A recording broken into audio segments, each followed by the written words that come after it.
Zeppelin, you know? Yeah. And in the beginning, Jimmy Page put Led Zeppelin together and he hired Robert Plant. So Yeah. like, Only because his first choice wouldn't do the tour, or had another tour booked and didn't want to be in the band or something. Yeah. so for the two of them to shelve their egos to the extent that neither one felt put out, you know, in order to collaborate again, I thought was kind of amazing, you Right. know. And seeing them at work was pretty incredible. Like Robert Plant maintained a very youthful enthusiasm for music. Like he would go to the record store every week and come in with an armload of CDs and records, you know, of the weirdest fucking stuff. Like there's this Turkish singer named Natasha Akbar, and he was super high on her most recent record, which I think had been recorded in the 50s or something like that, but it had just been released.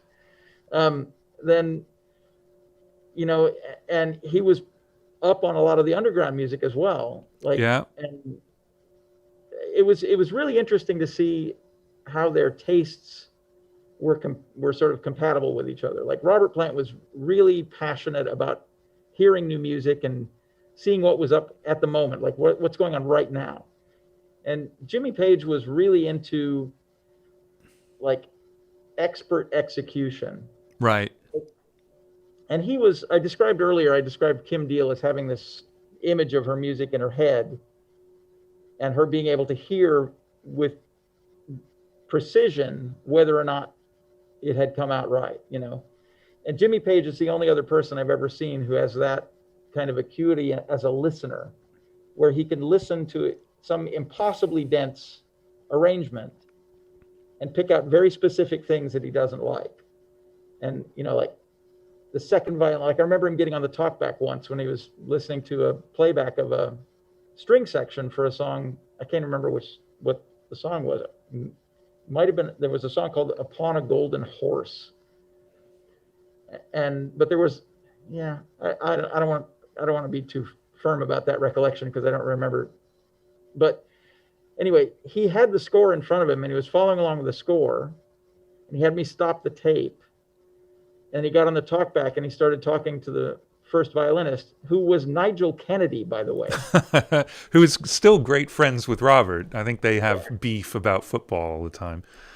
So he gets on the talkback and he sings the line from the second violin, and he sings this one note. He's like, ding, ding, ding.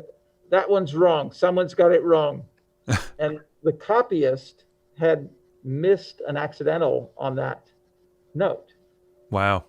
So like the score that he was reading might have been like an F sharp, and the violinist, one of the two second violinists or both of the second violinists, had played an F natural or something. And like I was baffled. But it was incredible here, like seeing somebody with that kind of skill, that kind of like, he could listen to this impossible string arrangement and hear a single note that was incorrect. Right. And know who it was, not just, oh, there's something wrong. There's something wrong. Yeah. Well, I mean, he was one of the top session guys before Led Zeppelin. It's where most of them met anyway. I mean, he and John Paul Jones were on tons of records together.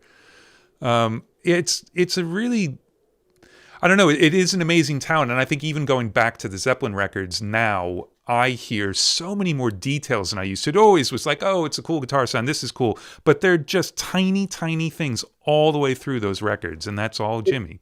It's incredible. Like when you listen to just his riffs, for example, like there is something slightly perverse in every one of his signature riffs that when somebody, you know, like the Guitar Store version of it gets wrong and is lousy.